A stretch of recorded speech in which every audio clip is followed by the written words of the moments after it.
The galaxy was quiet on the night the signal arrived. Stars moved in slow lines across deep space, and thousands of alien worlds followed their normal routine. On the Great Council world of Zyrak, the leaders of many species were gathered for a normal meeting. They talked about trade, borders, and small wars.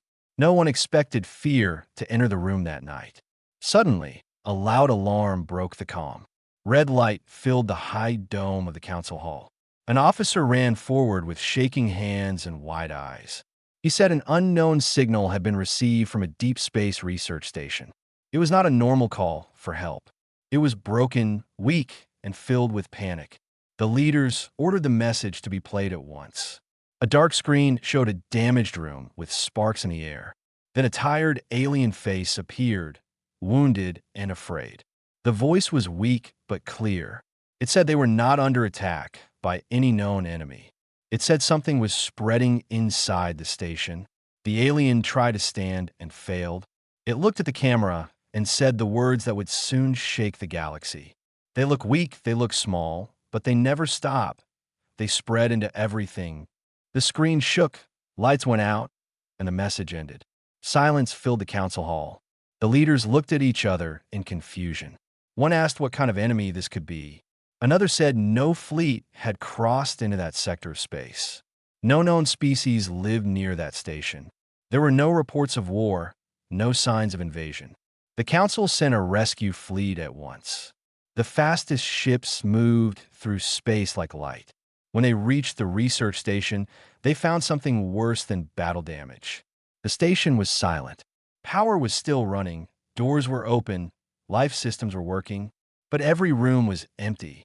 There were no bodies, there was no blood, there were no signs of struggle. It looked like the entire crew had simply vanished. In the station logs, they found the truth. Days before the signal, the station had picked up a small, unknown ship drifting through space. The ship was damaged and weak. Inside were a few strange creatures, small in size, slow in movement, and badly injured. They did not look dangerous at all. The station crew took them in. They gave them food, air, and shelter. The creatures called themselves humans. They said their homeworld was broken. They said they were running from death. At first, everything was quiet. The humans learned the station systems very fast. They learned the language, the rules, and the machine controls. They fixed their ship using broken parts. They helped the station with small repairs. The crew began to trust them. Then changes started slow at first. Trade rules inside the station changed. Work shifts changed. Supply routes changed. Even the way the crew spoke began to change. The humans did not force anyone, yet everything slowly bent around them. The logs showed panic growing day by day. The crew reported that humans adapted too fast. They learned every weakness, every habit, every weakness of the system. They did not attack. They did not fight. They simply took over through quiet control. Then one final log played on the council screen. The same alien from the signal appeared again. Its voice was broken by fear. They did not kill us. They replaced us. They enter every system, every job, every role. They look like refugees, but they move like a force. That was the last record from the station. The council hall fell into heavy silence again. Many leaders felt a strange chill for the first time in their long lives. They had faced wars, monsters, and planet killers before, but this was different. This enemy did not arrive with guns or fleets. It arrived with wounds and weakness. One council member finally spoke and asked a question that no one wanted to answer. What if they did this not with power, but with survival? The data was shared across the galaxy within hours. Worlds that had never heard of humans now spoke their name with fear. Trade routes were checked, stations examined, colonies watched closely. Soon, many reports came in.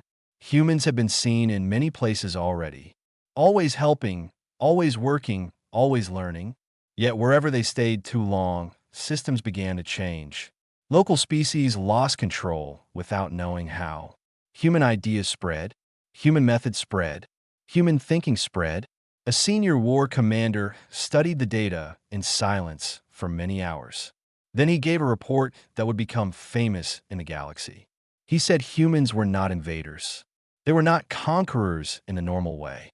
They were something else, something quiet, something constant, something that never stopped moving forward. He ended his report with one simple line that made the council uneasy. Humans are not a weapon. Humans are a virus. And somewhere far in the dark edge of space, a broken human ship entered another unknown system, carrying hope, fear, and change in equa. Carrying hope, fear, and change in equal measure. Unaware that the galaxy had just begun to fear their very existence. After the council declared humans a galactic threat, fear spread faster than any signal. Worlds that once welcomed human workers now locked their gates. Stations changed entry codes. Trade ships refused human passengers. Posters appeared across alien cities with one warning: do not trust the humans. Yet the fear came too late. Humans were already everywhere. On farms, in factories, in shipyards, in data halls. They worked quietly, learned quickly, and stayed humble. No army followed them. No fleet protected them. On the ice world of Korth, humans arrived as miners. The native species believed they would fail in the cold. But within weeks, humans built heat systems, improved tools, and doubled the mining speed. The natives praised them at first. Then they noticed something strange. Humans began training others their own way. Soon the miners followed human commands instead of native leaders.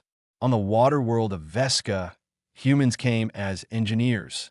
They fixed broken ocean farms. They saved cities from floods. They repaired old power lines. Within months, the planet depended on human systems. When the rulers tried to remove them, the cities failed within hours. Fear turned into panic. Reports from many worlds showed the same pattern. Humans arrived weak. Humans worked hard. Humans became needed. Humans took control without force. The Galactic Council sent secret observers to live among human settlements. These agents recorded every move, every habit, every word. What they found made the Council even more afraid. Humans shared food even when they had little. Humans built when others rested. Humans studied enemies and friends in the same calm way. One observer wrote in his final report that humans did not act like a normal species. They acted like survivors from a dead storm. Always ready, always alert, always moving forward. Then the first real disaster happened. A major trade world called Arden suddenly collapsed. Its power grid failed. Its defense system shut down. Its leadership vanished. Human workers were the only ones still running the city. When Alliance fleets arrived to take control, they found the truth. Humans had not attacked Arden. They had replaced every system slowly. The city depended on them for food, power, water, and defense. When the rulers tried to push them out, everything fell apart. The council called this event the silent takeover, and it became the turning point of fear. A war commander demanded immediate action. He said waiting would only make humans stronger. The council passed its first dark law. All human movement would be tracked. All human groups would be limited. Any planet with too many humans would face military control. But rules did not slow them. Humans adapted again. They traveled as families, as medics, as teachers, as traders. They did not fight the law. They moved around it. Then something happened that shocked the galaxy. A human settlement on the border world of Nira was attacked. Alien forces burned homes. Ships were destroyed. Hundreds of humans were killed. The galaxy expected humans to run. They did not. They rebuilt overnight. They pulled metal from ruins. They restored systems with broken tools. They even treated wounded enemy soldiers. This act confused many watchers. A young alien officer who saw this with his own eyes later said, "They were not afraid of us. They were afraid of disappearing." The council realized a truth too dangerous to ignore. Humans were not spreading because they wanted power. They were spreading because stopping meant death. Their entire past was built on loss. Lost worlds, lost wars, lost homes. And now the galaxy was standing in their way. At the end of the council session, The highest leader spoke with a heavy voice. They do not invade like an army. They arrive like survivors. They do not conquer with weapons. They conquer with need. Far beyond the council worlds, a new human fleet moved through darkness. Not a war fleet, not a trade fleet, a refugee fleet carrying thousands of families, searching for another place to live, unaware that the galaxy was preparing for war against them. And this time, the humans would not just survive. This time, they would change everything. Fear turned into anger across the galaxy. Worlds that once used human skill now spoke only of danger. Alien leaders met in secret halls and dark war rooms. They no longer asked if humans were a threat. They now asked how to stop them. The Council formed the first united strike force against a single species. Thousands of warships gathered at the edge of known space. Their target was not a military base, not a fortress. It was a growing human refuge system called Haven Zone. Haven Zone was not protected by big guns. It had no fleet of warships, only small defense platforms and old ships rebuilt many times. Inside lived families, workers, and children, humans who believed they had finally found safety. The attack began without warning. Alien ships dropped out of hyperspace like falling stars. Energy cannons lit the dark. Defense platforms failed within moments. Human ships tried to escape, but most were too slow. Fire filled space. Stations broke apart. Human vessels exploded while trying to protect others. Yet something strange happened inside the chaos. Humans did not panic. They did not scatter in fear. They moved with purpose. Small ships rushed toward danger to pull others to safety. Engineers stayed behind to restore shields for one last moment. Pilots locked enemy ships in place so families could escape. They fought without great weapons, only with time and sacrifice. An alien war captain watched this battle from his command deck. He expected screams. He expected chaos. What he saw instead was order inside disaster. Humans were not trying to win the battle. They were trying to save each other. The Haven Zone was destroyed. That was the official report. But the war did not end there, because humans did not vanish into space. They scattered into the stars like sparks from fire. Survivors landed on dozens of nearby worlds, in small groups, in damaged ships, with no weapons, no fleets, only knowledge and will. The galaxy had expected silence after the attack. What came instead was growth. On every world where survivors landed, systems changed faster than before. Humans worked day and night. They built shelters from scrap. They repaired failing cities. They restored broken networks. Even angry worlds that tried to kill them soon needed them to survive. Power grids failed. Food systems collapsed. Defense systems stopped working. And again, humans rebuilt them all. An alien scientist studied these events with cold logic. His conclusion shocked even the generals. He said humans grow stronger under pressure. He said every attack teaches them new methods. He said every loss sharpens their mind. Then came the event that shattered the balance. A high-security military world called Draven fell in one single night. No attack from outside. No invasion fleet. Only system failure. Ships lost control. Defense grids turned off. Communication died. When emergency forces arrived, they found humans running emergency centers. Human engineers controlled power. Human medics ran hospitals. Human coordinators directed evacuation. The rulers of Draven had tried to remove their human workers weeks earlier. The systems had begun failing soon after.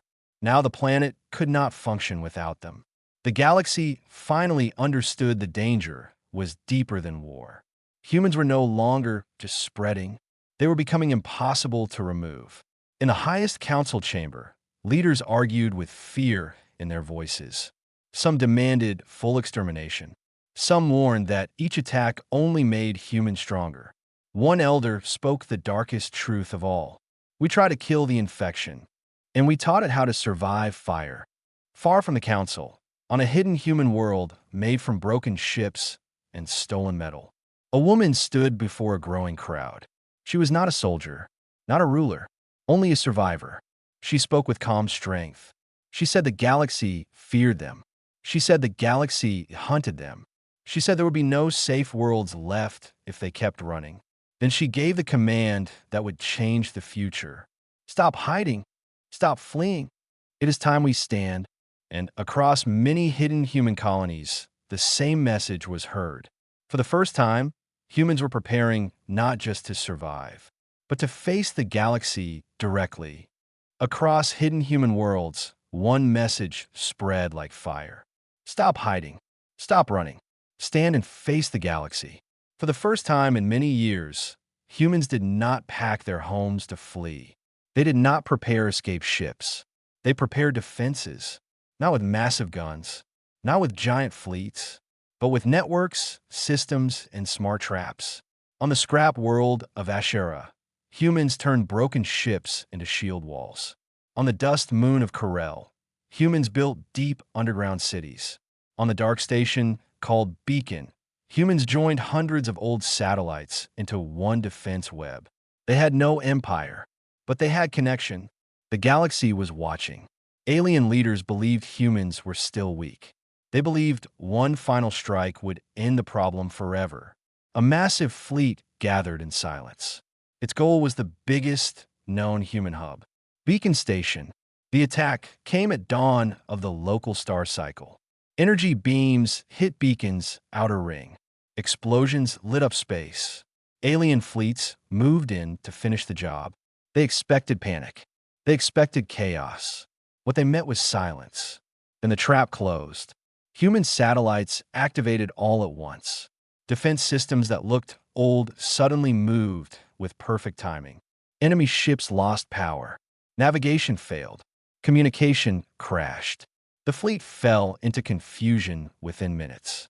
Small human craft poured out from hidden docks, not to fight directly, but to isolate ships one by one, pulling disabled vessels into gravity traps, blocking rescue signals, separating commanders from their fleets. The galaxy had never seen war like this. There was no loud charge, no great formation battles, only quiet control, quiet collapse. An alien admiral shouted orders that no one could hear. His fleet was blind, his systems were dead, and his enemies were everywhere and nowhere. By the end of the battle, more than half the invasion fleet was captured, not destroyed, captured, floating powerless in space. Waiting, across the galaxy, fear returned stronger than ever. Humans had not just survived another attack. They had studied it, learned it, and broken it apart. The council was forced into emergency session. Some leaders demanded total destruction. Others saw the truth, too clearly now. Humans were no longer refugees only. They were becoming defenders. On Beacon Station, humans gathered in the central command hall. Adults, elders, engineers, pilots, and medics stood together. The woman who first called them to stand stepped forward again. Her voice was calm but strong. We did not choose this war, but we will not lose our people again. We will not hide in the dark while our children die. For the first time, humans sent an open message to the galaxy. Not a threat, not a request, a warning. We want space to live. We will work beside you. But if you hunt us, we will break your systems before you break our lives. Many alien worlds ignored the message. They prepared new fleets. They sharpened their weapons. But some worlds listened. Some worlds remembered how humans had saved their cities, saved their farms, saved their people. Quiet alliances began to form in secret. Smugglers delivered parts to human stations. Engineers shared data. Refuge planets opened silent escape routes for human families.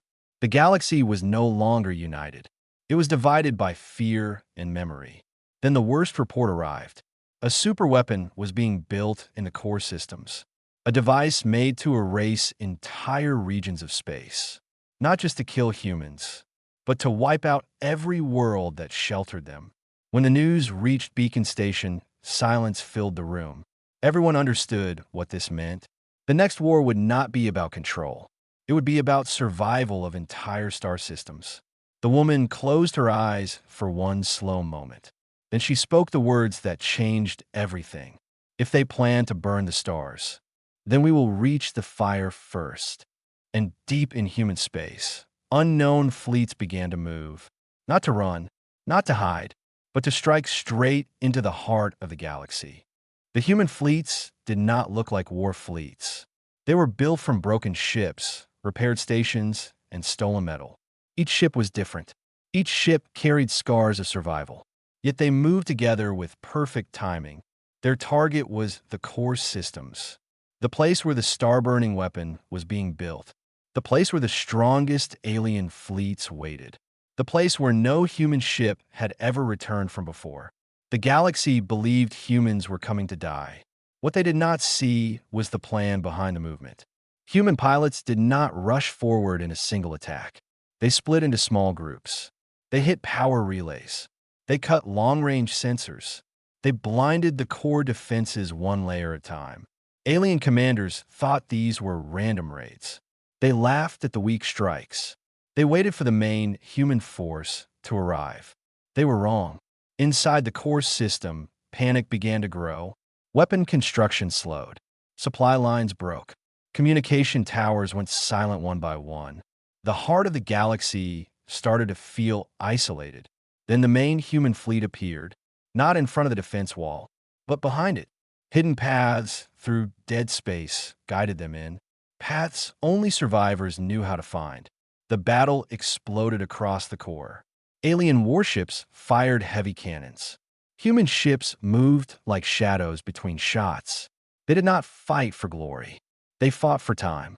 Every second they bought saved another human world from fire.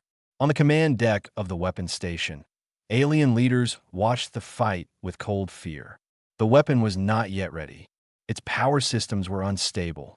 They needed hours. Humans were buying minutes. Deep within the station, human strike teams arrived through hidden tunnels. Engineers, medics, and soldiers moved together as one unit. They did not chase enemies. They chased control rooms. They cut power lines. They locked down launch systems. An alien guard cornered a human engineer in one of the halls. The guard raised his weapon. The human did not run. He finished locking the door first. Only then did he turn. The explosion that followed destroyed the hall. The launch system in that sector died with him, and the weapon lost another part of its fire. Outside, the human fleet began to suffer heavy loss. Ships were torn apart. Pilots stayed in burning cockpits to guide others to safety. Medics ran through fire to pull wounded crews from broken hulls. Every loss hurt, but every loss also slowed the enemy. Inside the weapon core, alarms rang without rest. Systems overloaded. Energy levels spiked beyond limits. The machine began to break itself apart. The alien leaders finally understood their mistake. They had built a weapon to burn stars, and humans had turned it into a bomb inside their own heart. The final command to fire was given in panic. The weapon screamed to life. Light gathered in its core. Power raced through damaged systems. Then everything went silent. The weapon did not fire outward. It collapsed inward. A white blast tore through the station. Not enough to destroy the whole system, but enough to end the weapon forever. When the light faded, the core went dark.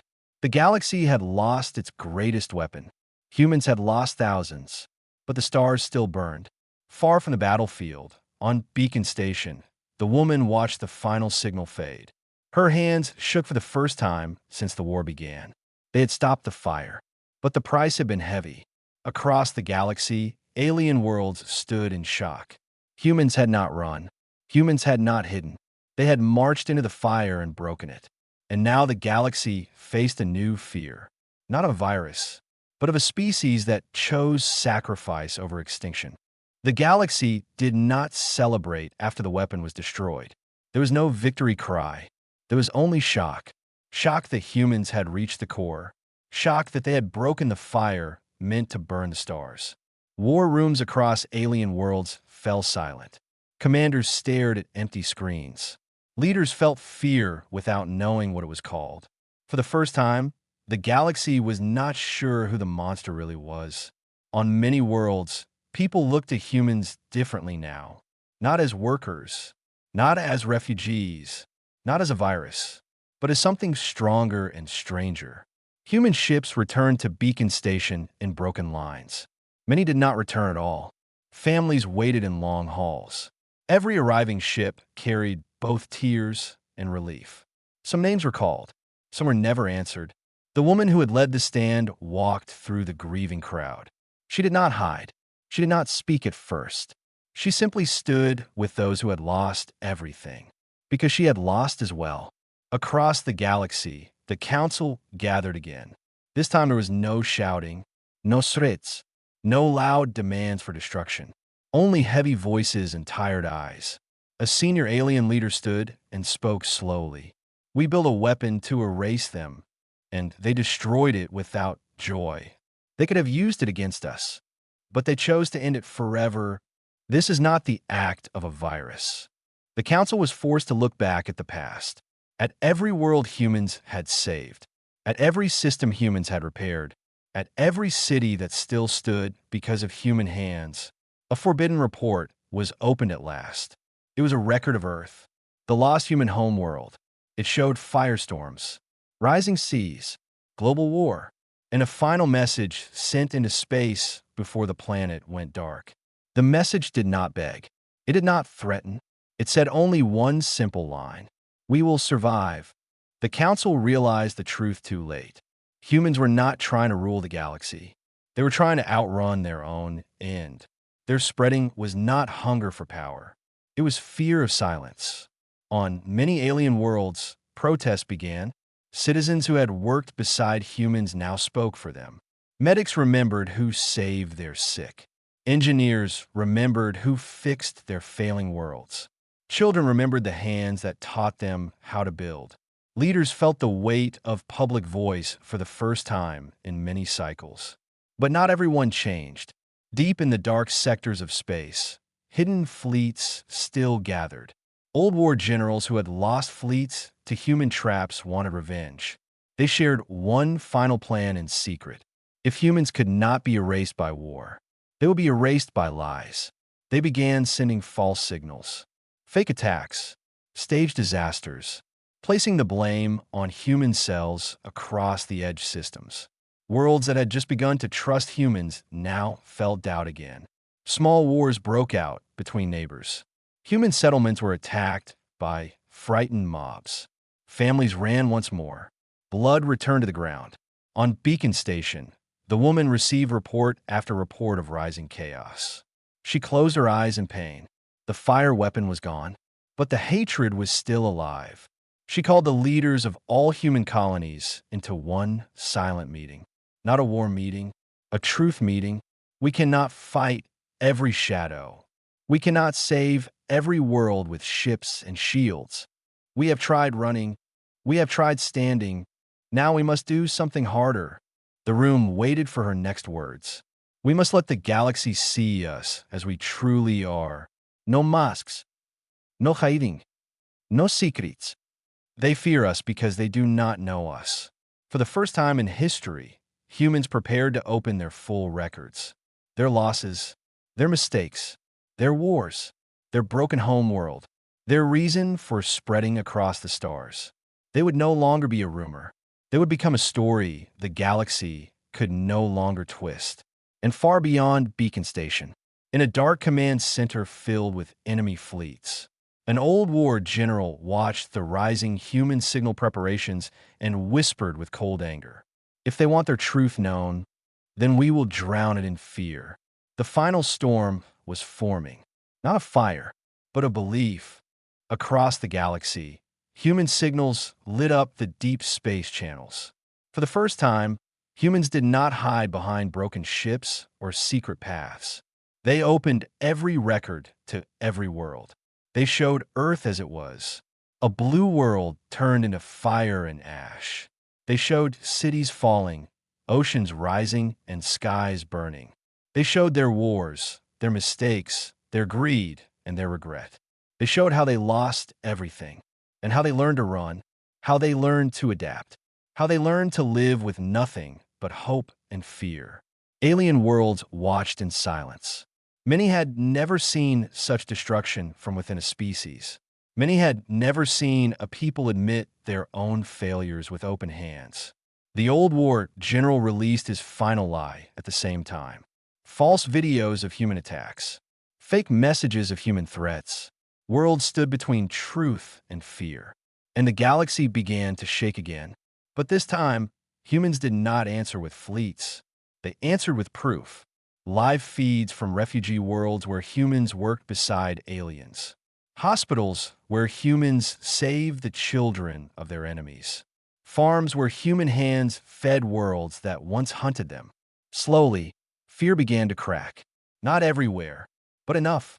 On the council world of Zyrak, the final judgment session was called. Every major species sent its leaders. The hall was filled beyond its limits.